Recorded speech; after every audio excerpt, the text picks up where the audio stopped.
Let's hurry, child. The night can only get worse, so we must find shelter soon. Don't worry.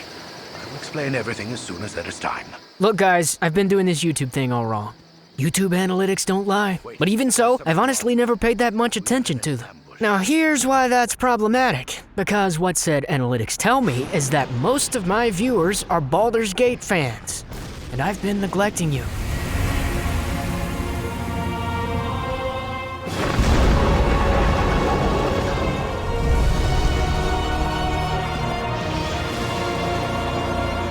Hello, my name is Jacob, and I write music and stuff. Before we go any further, let's address this Loxodon in the room. This is not the type of content many of you have grown accustomed to on my channel, but it is music related, as you, of course, no doubt could tell from the title. In all seriousness, I hope you find it interesting. I know it's a small channel, but I'd like to refocus.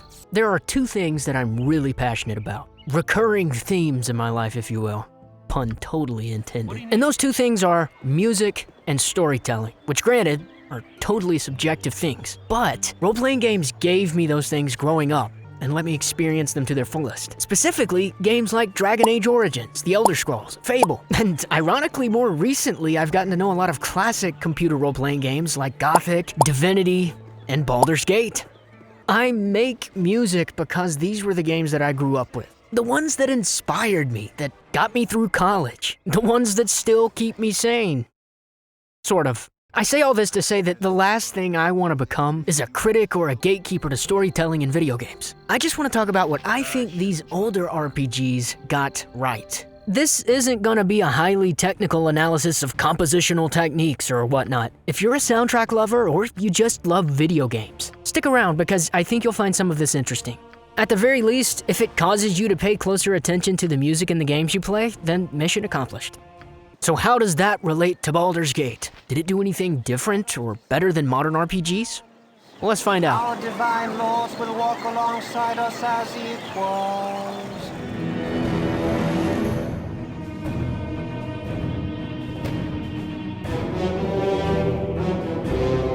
In June of 2019, I arranged a cover of the iconic Baldur's Gate theme in honor of the announcement of Baldur's Gate 3. And with the help of a clickbaity title and some shoutouts on the Larian Studios official Discord, the video managed to do pretty well.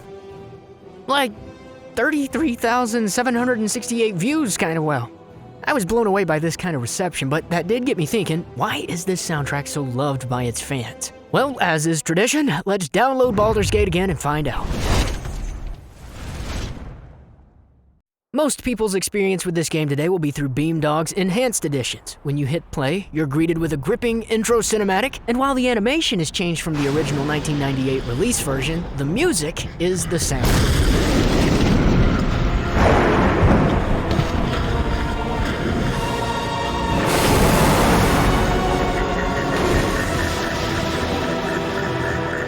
No, you can't. I will be the last.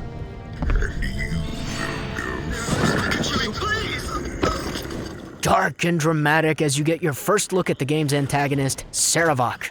What a name, right? Now, my first thoughts here. Many modern soundtracks would sort of shy away from this kind of approach. I mean, you immediately know that this is the big bad evil guy. It is villain music. I mean, aside from the fact that he literally has horns on his head and is choking this poor dude out.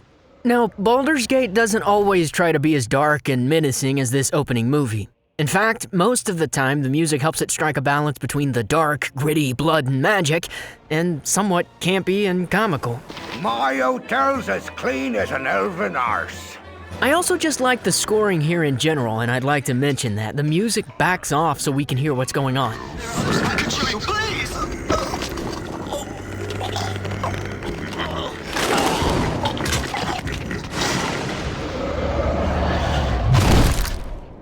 And that's going to be something we harp on a lot in this video. This ability for the composer to step back when he needs to and boldly step forward everywhere else.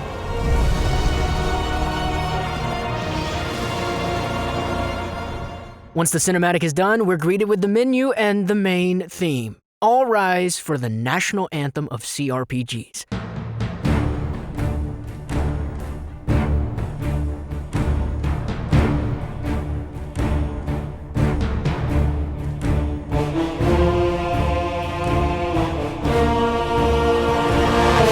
This theme is referenced quite frequently in the battle tunes, the exploration music, and even in the carnival music. Now this theme is like a love letter to pulp television and film like Conan the Barbarian. In fact, go and listen to Age of Crom by Basil Polydorus, or any of his work on Conan the Barbarian for that matter.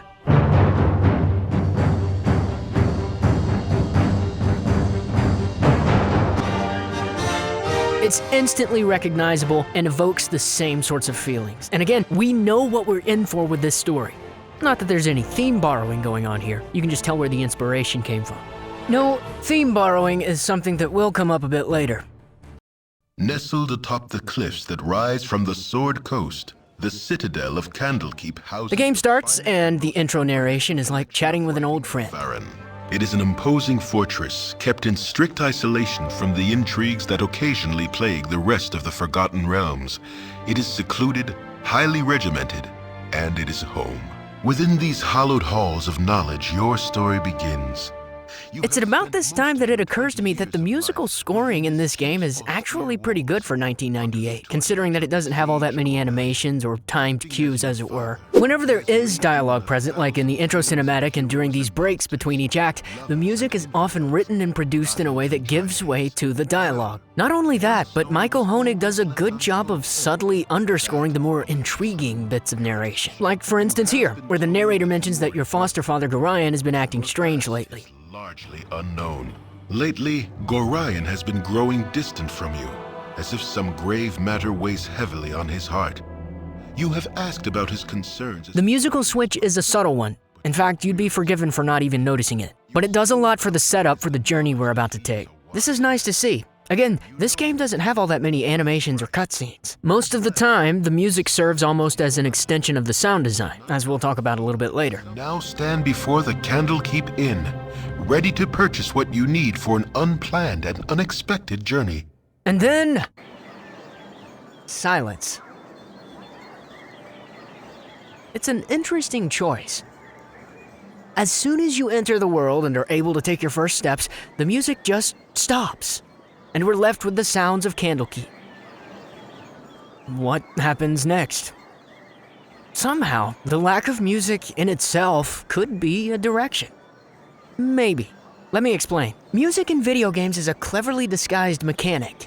It doesn't matter if it's a scary ambient track or a jaunty tavern tune. If it's there, you know that you, the player, are heading in the right direction, or at least a direction. Now, I can't speak to BioWare's initial intentions here, but whether it was intentional or not, the fact that there's now no music here in this town gives me, the player, the feeling that I can go anywhere. This is a town. A normal old garden variety town. And I'm just standing in the middle of the street. Like a crazy person. I should do something. I should do anything. So I go into the tavern, and thank God there's music. My brain can relax.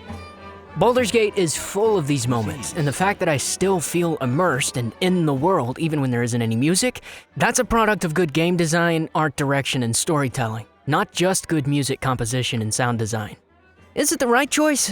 I don't know. Lots of other games have achieved this same sense of wonder in completely the opposite way. Stirring and epic scores that drive the player forward. But Baldur's Gate is all about choice and freedom, so I can't help but think that this was a storytelling choice. Interestingly enough, the music in the tavern, since we're on the topic, actually uses live instruments, but we'll talk about this more later. Depending on your choices in Candlekeep, you can actually run into combat music for the first time in the game, but most of the exterior world of Candlekeep is just ambient noise. Onward!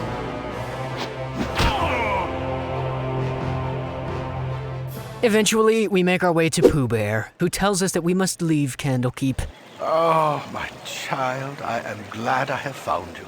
Which brings me to my favorite part of the entire game. The event that calls us to adventure. If we ever become separated, it is imperative that you make your way to the Friendly Arm Inn. There you will meet Khalid and Jahira. They have long been my friends, and you can trust them. Eat up mortals.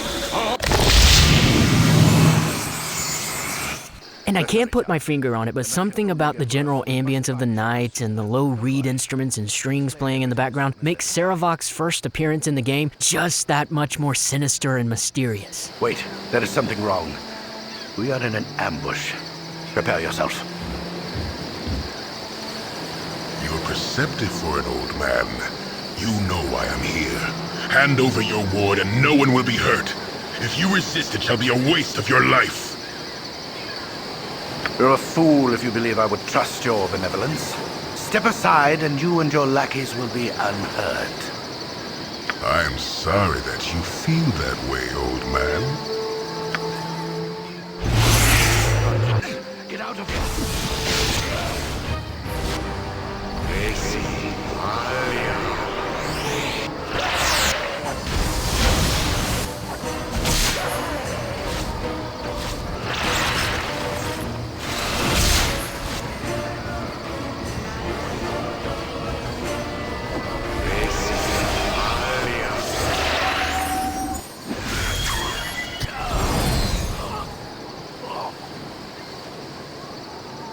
With Pooh Bear gone, our journey begins. Now, most maps have their own area music, but these tracks actually tend to be rather short in comparison to a lot of modern games. In fact, most songs on the soundtrack are actually under 2 minutes, with over half of them being under 1.5 minutes. And the songs don't loop until you come back to the area.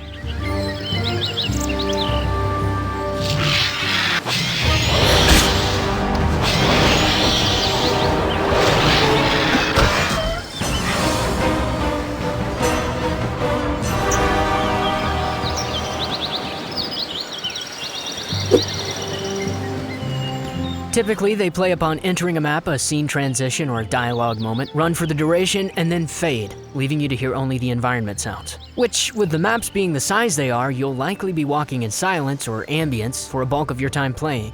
And funny enough, even when the music is playing, it's never a detracting experience. The music is memorable and recognizable, but it's also modest and complements the various other aspects of storytelling that are going on in the game. You're a queen. I'm gone. With ease.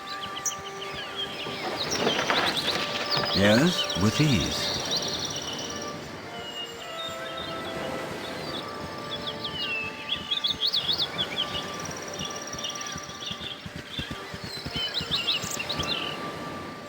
Generally speaking, the gameplay music is there when you need it, providing emotional guidance without overstepping any boundaries in the other methods of storytelling. Melodies aren't overbearing in any way, and the music is a pleasant listening experience as you journey from one place to another. When asked how he interprets a scene that requires music, Michael Honig said in a 1999 interview that it almost always first comes from a purely dramatic standpoint. This means, how do you want the story to be told? Who are the characters? What kind of support does the project need? What part of the storytelling needs the most help? And then comes the content. So it's first always purely formal, and then emotional content comes second. It's a combination of both.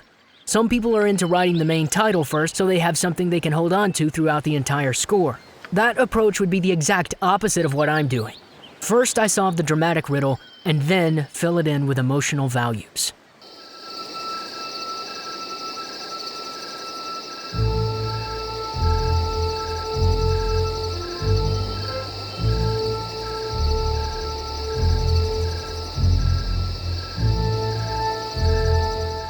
It's as if each piece of the puzzle is aware of its role in relation to the other pieces of the puzzle. The story informs the dialogue and art direction. The art direction informs the sound design. The sound design informs the music, and the music reinforces all of the above. It doesn't try to one-up it. Each aspect of design has faith in the other parts. I actually think that this less is more approach in the music actually makes the world feel bigger, a bit more believable. I'm living in this world. I can hear it. There isn't some theme music that constantly bashes me over the head telling me I'm an adventurer. The underscoring and the ambience of the environment allow me to work that out for myself and really feel grounded in this world.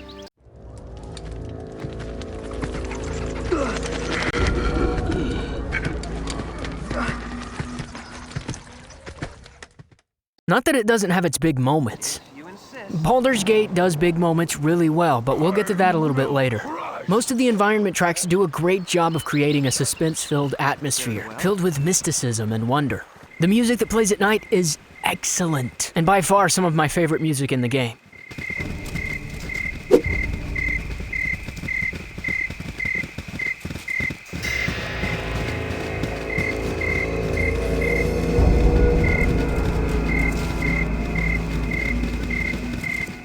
And the musical sound design that allows some of the ambient environment noise to bleed through really creates a nice bed for a lot of the areas. Like Cloakwood, where the sounds of the forest are actually a part of the musical track.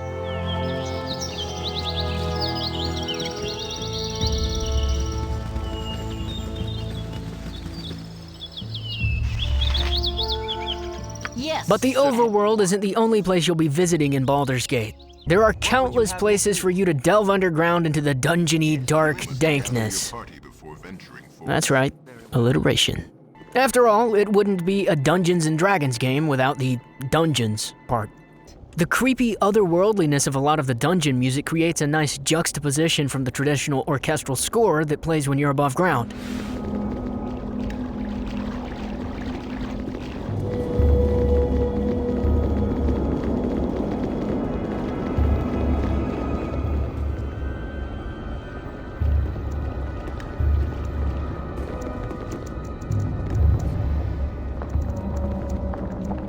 My absolute favorite dungeon track in the game is Down to the Sewers. When I think of the music in Baldur's Gate, this is the first song that always pops into my mind.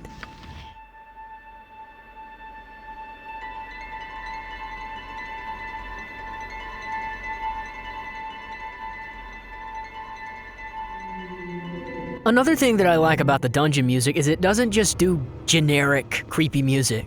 While a lot of the tracks do get reused throughout the game, the dungeon tracks always fit with the aesthetic of the dungeon. For instance, the sewer music is gonna sound like a creepy, disgusting sewer, and not just a creepy sewer. A mystical temple, on the other hand, might feel a bit more rigid. All in all, it does a good job of spreading the music across the entirety of the game. You never find yourself getting tired of a tune, which is a good thing in a game of this size. You have been waylaid by enemies and must defend yourself. Hurry up, if you insist. While less is more could be the motto for the atmospheric music, the opposite is true for battle music. It's often completely over-the-top, pulp-action, swashbuckling in-your-face, wall of brass sounding the horns of war kinds of bombastic. And I'm not complaining. Granted, this can be kind of hilarious when you're fighting a single goblin in the middle of the day and you totally explode him into chunks and the music just kind of fades away. But again, Baldur's Gate doesn't always take itself so seriously. And often with the advanced D&D rule set, you can actually find yourself being the one exploding into chunks. So maybe the over-the-top pulp action swashbuckling in-your-face wall of brass sounding the horns of war kinds of bombastic is actually the perfect approach. The battle music is excellently produced, and you'll be hearing it a lot. That said, I did stumble upon something interesting while doing my research for this video surrounding one particular battle track, Attacked by Assassins.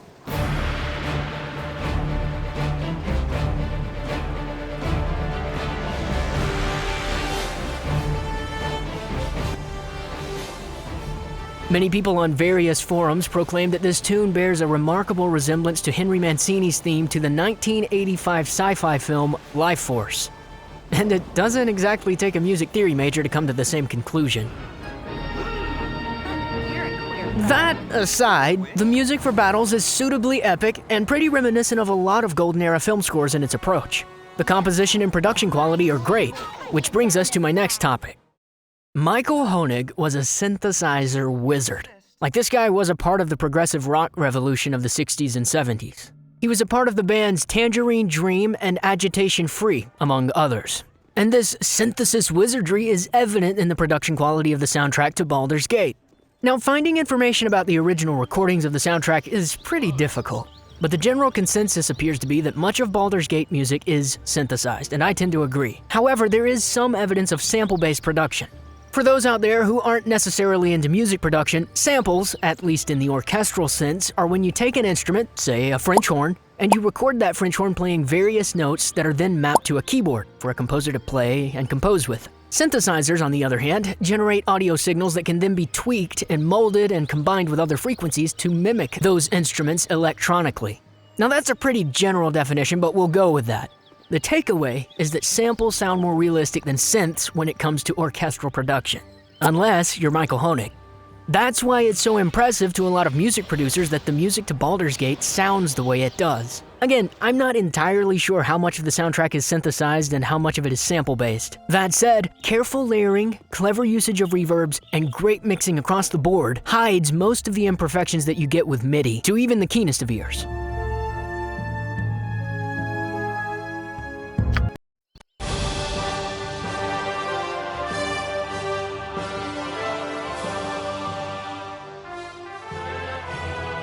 Okay, so after spending another 30 hours or so really listening to the music in-game, I can definitely tell that a lot of it is sample-based, or at least a combination of both samples and synthesizers. In the 90s, companies like Roland were beginning to roll out a lot of high-quality instruments and composing tools that used both samples and layered synths to create some pretty characteristic sounds for the time period. You'll easily recognize a lot of these instruments in music of all genres from that time. Take, for instance, the Roland SRX Orchestra, which I procured by convincing myself that it was a worthy purchase for the greater good of this video, and totally not just because I've wanted it for a really long time. Now this is a virtual instance of the original sound card, but right out of the box, it sounds like this.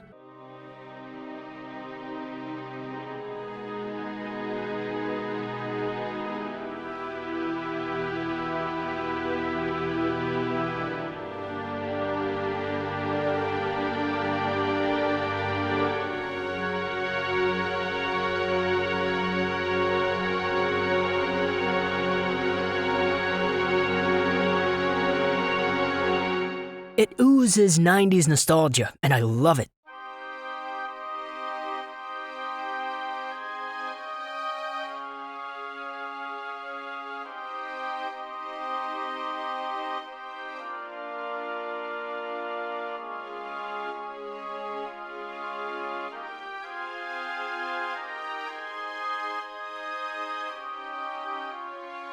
Anyway, who's to say what Michael Honig used? It's likely a combination of a lot of the big products that were going out at the time. The reason that I bring all this up is that, to the average listener, a composer will only be as good as his instruments. If the orchestral production sounds cheesy, then the soundtrack will be remembered as cheesy, plain and simple. If it's a great melody but it's badly produced or a grating mix, you'll remember that it's badly produced, not the compositional excellence or whatever else. On the other hand, if a soundtrack excels at these things, you'll remember them for it. The samples and synths and instruments and all the tools that a composer uses should make writing music easier, not a chore. And when you have a good setup or a template or anything that helps you get to the music making part of the creative process quicker, it will be reflected in the quality of the work most of the time. You can then focus on the music, which is, after all, why a composer does what he does. I've fallen into this trap a lot of times, where my focus turns from creating music into trying to get an instrument or a sample or tool to sound the way I want it to. And while this can be a really gratifying process, you're not really making music yet, are you? As a music maker, it sounds like Michael Honig figured all this out before he started writing Baldur's Gate's soundtrack. Do the technical prep work on the front end so that you can focus on the creativity on the back end. Because really listen to the soundtrack on its own the next time you get a chance. The score is deep and rich and cohesive, which to me indicates that Michael Honig spent the time creating and tweaking instruments that struck the balance between synthesized, sampled, and realistic, all while contributing to the greater orchestral palette that is Baldur's Gate. And ultimately, this allowed him to write great music that's not only great to listen to, but it ages extremely well.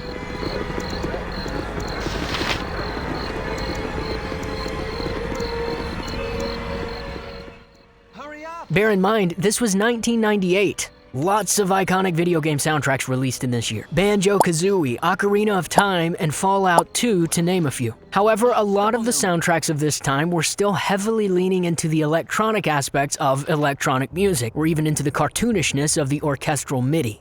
Baldur's Gate took, presumably, a lot of those same tools and molded a soundtrack that actually sounds pretty realistic, even by the standards of modern orchestral programming. Hello?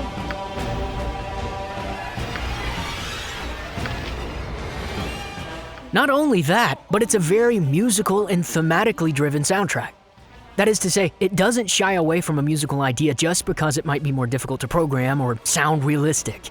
It goes for it, and it executes it with precision, in my opinion. The audio in general is not pristine in Baldur's Gate, just a sign of the times. But low fidelity doesn't always mean low quality, at least in terms of musicality and the execution of an idea. Like the audio, the soundtrack isn't pristine or what many would consider high definition by today's standards, and neither are the visuals. I think maybe this is why it works as well as it does. Baldur's Gate is still beautiful, even if it's not hyper-realistic with its visuals and crisp with its audio. There's something to be said about this era in video gaming. Games like this really distinguished themselves by using what was available in an innovative and well-packaged way. Something I've always appreciated about games from this era of RPGs are how dark and creepy they could feel because of the lower quality visuals, sprite-based art, and the artifacting on the audio. There's character to these things that I wonder if we'll ever be able to truly recreate. I'd like to talk about this particular topic in a separate video in the future. Venturing forth. If you insist.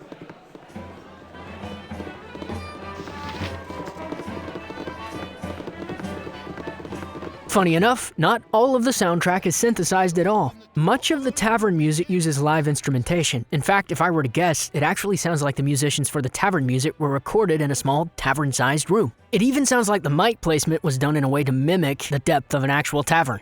Now I'm actually curious if the ambient crowd sounds are actually a part of the track.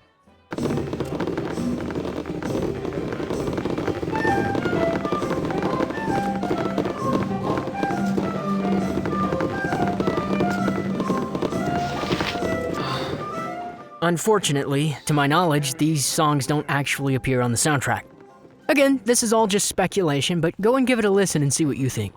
Just another little nod to the sound design here. If you stand outside of a tavern, you can faintly hear the music playing within. Everything with you. Everything with you.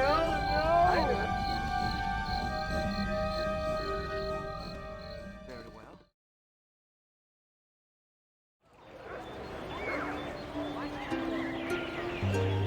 When Honig was asked in 1999 about his ambitions in scoring orchestrally and for theatrical films, he responded, "It's not the musicians I write for, it's the subject matter and the musical content that's interesting. How it's executed is totally secondary to me." Going on, he says, "I'm excited about going to the symphony and hearing something that was written for orchestras. I'm not really interested in hearing orchestras that do something for film. As a subject matter, I'm not particularly interested." Which makes me wonder, would this soundtrack work or hit the same if it in fact used a live orchestra?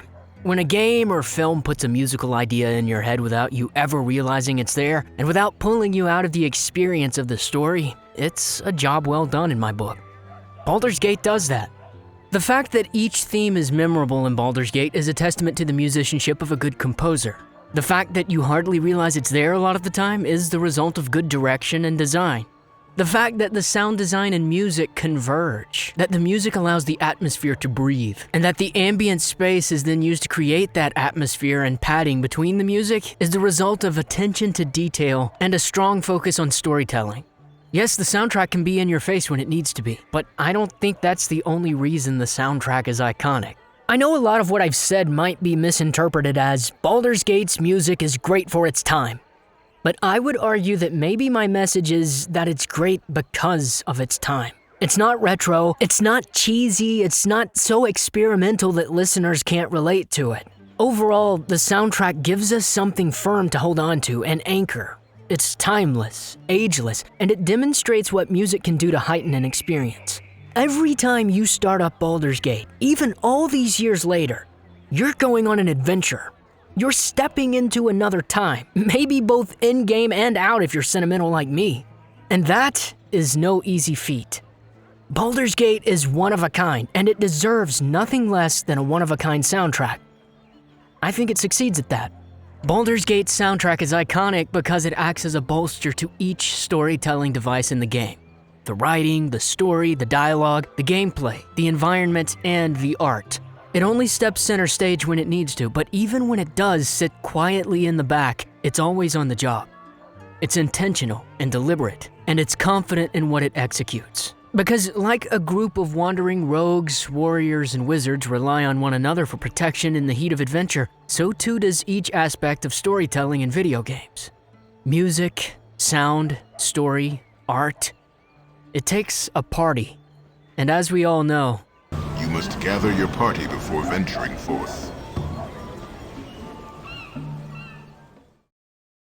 if you made it this far, you're a trooper. Thanks so much for listening. If you have old RPG recommendations you'd like me to dive into the music for, drop them in the comments. I really like making this type of thing because it gives me plenty of excuses to revisit a lot of these older games that I know and love. And that's what I'd like to turn my focus to on this channel. Older games, their music, dungeon synth, and anything generally nerdy and noisy.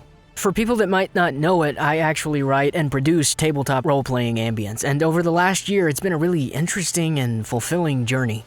As a matter of fact, me and a handful of other producers were actually interviewed for Bandcamp Weekly about our work in analog gaming soundtracks, which is just a fancy term for music that plays in the background of your Dungeons & Dragons games. So if you're interested in that sort of thing, I'll put a link down in the description.